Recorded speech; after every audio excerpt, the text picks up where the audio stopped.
Okay, so this is the rear disc brake kit for a 1956 Cadillac. I've already removed the drum, the shoes, the springs. So this is from the point where you'd be starting at with the hub still, or excuse me, with the axle still in, and it's going to end up looking like this over in the end. So that's what we're going to get to.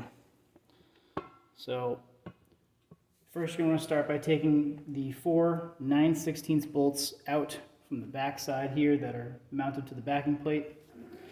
You're going to get your slide hammer. You can get them at a rental store, and they're free to use. You just have to pay up front and then you get your money back.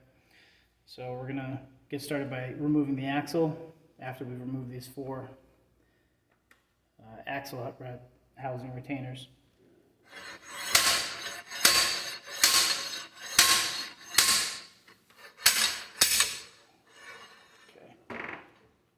Really didn't take a whole lot of effort, and it really shouldn't for this particular type of car.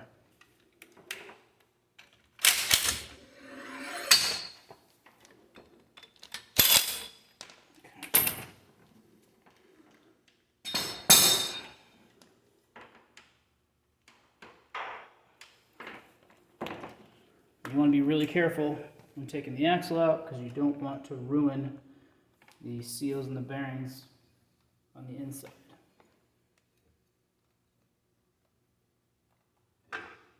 Okay.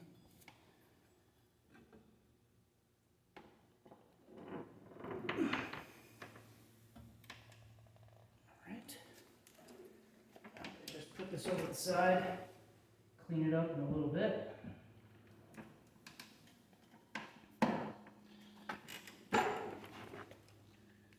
And this comes off with a few whacks, so I'm going to do that.